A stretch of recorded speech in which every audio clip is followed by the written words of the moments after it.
Si on remonte un petit peu avant, Jean Marais, je l'ai connu d'une façon amusante, c'est-à-dire qu'en 1961, puisque j'ai plus 20 ans, donc je faisais partie des Tréteaux de France. On a joué l'Antigone d'Anouilh, il y avait Jean Davy, son grand créateur en 1943, grand sociétaire du français.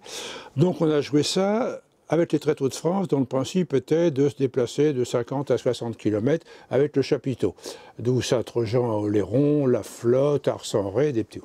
Et à Marne-la-Coquette, où habitait Jean Marais, qui était un ami de Jean Danet, de Jean Davy, et où habitait également Maurice Chevalier. Donc, on a eu une soirée pour les 70 ans de Maurice Chevalier. Donc c'était assez drôle parce que Jean Danet a commencé son speech. Nous rentrons d'une grande tournée internationale, à Biganos Facture, à la Teste de Bûche, au Cap Ferret, j'en passais des meilleurs. Chevalier rigolait, Jean Marais aussi. Donc comme Maurice Chevalier était un peu souffrant, c'est Jean Marais qui nous a invités le soir chez lui après le spectacle. Donc à Marne-la-Coquette, avec toute la troupe, dans son décor à lui formidable. Et c'est là que j'ai vu ses premiers tableaux, faits à 18, 19 ans. Donc, qui n'ont rien à voir avec ceux qui m'a fait des années plus tard des portraits à la Cocteau. Enfin, c'était très chouette. Donc, voilà comment j'ai connu Jean Marais, mais c'est pas par lui que je suis rentré dans les Fantomas, si je puis dire. Non, il y avait un assistant qui s'appelait Grode. On le surnommait Zato, parce qu'à l'époque, il y avait le grand coureur Zatopek, et il était toujours en train de courir sur les plateaux, donc c'était Zato. Zato était un ami de Montparnasse, où j'avais beaucoup de copains peintres et sculpteurs, et donc une belle cherchait le troisième larron. Donc il m'a présenté il y a une belle, j'ai tout de suite dit oui, parfait pour le rôle. Donc j'ai fait le premier Fantomas, j'ai fait le deuxième. Le troisième se passait en Angleterre, l'inspecteur que j'étais n'avait rien à faire en Angleterre, donc je suis resté chez moi. Et puis donc, les tournages ont été formidables, parce que quand on parle de Marais et de Funès, il faut se mettre à genoux. On parle des dieux, surtout à l'époque, c'était formidable. Bon. Ah ouais, De Funès est toujours un dieu avec quelques longueurs d'avance par rapport à Jean Marais, parce qu'il fait rire. Et le rire, c'est quand même le numéro 1 du spectacle. Bon, faire pleurer, c'est relativement facile. Hein. Bon. Donc, Jean Marais, très gentil, très correct, formidable. De Funès également. Moi, j'étais toujours très respectueux avec De Funès parce que, bon, c'était un grand monsieur. Puis, bon, Jean Marais, je l'avais quand même connu un peu mieux. Donc, c'est lui qui m'a présenté, par exemple, De Funès à Houry pour faire le Rabbi Jacob. Et pour montrer le genre de bonhomme, quand j'ai été sur le plateau pour le remercier, il m'a dit « Michel, on travaille ». Et il ne voulait pas de compliments, rien. Bon, mais j'ai une petite lettre où j'avais écrit après Rabbi Jacob, cher Michel, merci de ta petite lettre, etc. Donc c'était bon, un type formidable qui, chez lui, là, je crois que c'est la Loire-Atlantique, un château donc, et donnait beaucoup d'argent, mais personne ne le savait, pour les pauvres, via la paroisse. Alors quant au tournage, je dois dire quand on est un comédien comme moi, on est en extase, quoi, parce que c'est formidable de voir comment il sortait ces personnages. C'est rapide et tout, puis subitement on s'arrête, on se dit à deux, et paf, on démarre. C'est formidable, avec le texte toujours percutant, c'est une leçon extraordinaire. À ne pas suivre, parce qu'on ne peut pas le copier, mais dans les principes, c'est formidable. Et Jean Marais aussi. Mais j'étais content de tout, j'étais tellement heureux d'être dans ces films. Si on m'aurait dit de faire le petit doigt et puis de faire ça, j'aurais été content, quoi. C'était formidable, c'était une époque formidable. Est-ce qu'il refaisait souvent les mêmes prises? Est-ce qu'il y avait de nombreuses prises faites par scène?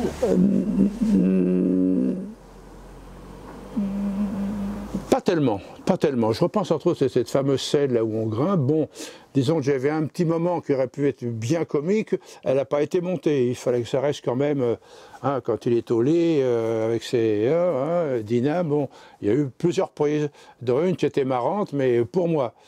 Mais oui, mais avant d'arriver à la grande marrante là-haut, ça n'a pas été monté. Puis ça arrive très souvent. Enfin, ça, on le sait, quand on n'est pas au-dessus du panier, on le sait, on est content de faire le métier et d'être quand même apprécié, parce que je m'en apercevais. D'ailleurs, De Funès m'avait écrit de tous ces gens-là, quoi, voilà. Vous aviez eu beaucoup de jours de tournage sur des Fantomas? Oui, il y en a eu pas mal. On est parti en Italie, Pour le deuxième, on était à Rome. Alors là, c'était amusant parce que comme il n'y avait pas, roulotte, c'est peut-être pas le terme, enfin pas suffisamment de loges sur roue. Bref, j'ai été dans la loge de Jean Marais. Alors, la roue. Alors il me fait, Toujours rigolant. Ah bon? T'es avec moi, Michel? Bon, tu sais ce qui t'attend. Je dis oui, oui, genre d'accord. Fantomas, donc il y a Louis de Funès, Jean Marais, mais il y a également Jacques Dinam.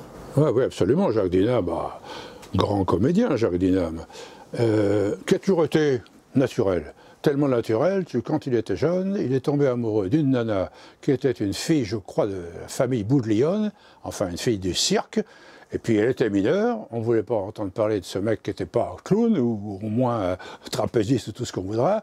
Il l'a embarqué en Écosse et il s'est marié d'office. Parce qu'en Écosse, à ce moment-là, on pouvait se marier avec des mineurs. Enfin, bref, c'est passé comme ça. C'est resté sa femme toute sa vie. C'est resté sa femme, absolument, absolument. Donc cette espèce d'attitude, il l'a eu pour jouer, pour tout, il était comme ça. D'ailleurs, peut-être même un petit peu trop, parce qu'une fois il fait à De Funès, bon alors tu viens bouffer à la maison, tu viens. À ce moment-là, j'ai senti que c'était plus De Funès des premiers films, quoi. Bon. Et puis, alors l'autre acteur, c'était Christian Thomas, qui était, lui, la doublure lumière de Jean Marais. Parce que Dieu sait s'il y avait du temps à passer pour régler tous ses projets. Et donc, il avait exactement la stature, presque la beauté, pas tout à fait, de... Mais enfin, c'était un bon mec, on va dire clair comme ça. Donc, de Jean Marais. Et après les Fantomas, il est parti en Amérique, il est devenu prof de français en Amérique. Jacques Dinam a également fait une grosse carrière dans le doublage. Ah ben Jacques Dinam, c'était le seul à faire Jerry Lewis. Une fois, il y a eu un Jerry Lewis pas fait par lui, pas doublé par lui. C'était plus ça du tout, il n'y avait plus de Jerry Lewis, quoi. Ah non, c'était... Non, il y a eu une quantité de comédiens formidables. Je ne dis pas maintenant, parce que maintenant il y en a beaucoup, mais je ne regarde plus rien. Mais à cette époque-là, c'était vraiment formidable. On parlait d'André Hunebelle, qui est un peu oublié, qui est, je trouve, un très grand réalisateur, un très grand faiseur. Oui, il y a beaucoup de gens qu'on oublie, et c'est bien malheureux. Hunebelle, d'abord, c'était un homme d'une courtoisie extraordinaire, la vieille France, mais sans ostentation, mais vraiment formidable, gentil, et puis du talent. Quand on voit ce qu'il a fait, ben, tout se regarde du début à la fin. Il n'y a pas à triturer les ménages peut-être, mais c'est sacrément bien fait. Les personnages sont mis en relief, les acteurs aussi. La preuve, il a fait une très grosse carrière. Hein. Oui. Très grosse carrière. Alors comment ça se passait un tournage avec lui? C'était plutôt simple, c'était très organisé, très méticuleux, précis? Oh ben, il avait une très bonne équipe, il avait de très bons assistants et tout marchait très bien, ça coulait de source. Hein. Je me souviens, il m'avait pris pour, avec les Charlots. Je ne sais plus quel était le film, et la vie est comme ça, on est comédien, on fout rien, puis d'un seul coup on a deux trucs à la fois. Donc je tournais le film La Môme Piaf, qui était un film produit par les Anglais, c'était l'enfance de Piaf, c'est comme ça que j'ai connu sa demi-sœur, la Momone, et j'étais aussi avec les Charlots dans ce film d'Hunebelle, et puis en même temps, il a fallu que sur 2 jours, alors la production anglaise a téléphoné, démerdez-vous, alors du coup, il a réparti mes trucs sur d'autres personnages, et j'ai quitté, on tournait ah j'ai oublié, enfin en Dordogne. Et donc je suis revenu à Paris pour terminer La Môme Piaf. André Hunebelle, vous allez le retrouver également sur Joseph Balsamo. Ah oui, oui j'oubliais complètement.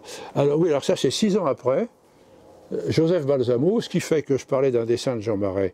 Il m'avait dédicacé un dessin qu'il avait fait devant moi pendant un Fantomas, et il m'en a refait un autre durant Balsamo, en marquant dans les cheveux 7 ans d'intervalle, 1000 amitiés, et dans le Fantomas, comme il me disait, je finirai ma vie en tournant Fantomas, la chevelure c'était Fantomas, avenir de Jean Marais. Ah, je les ai là évidemment, précieusement, je les garde.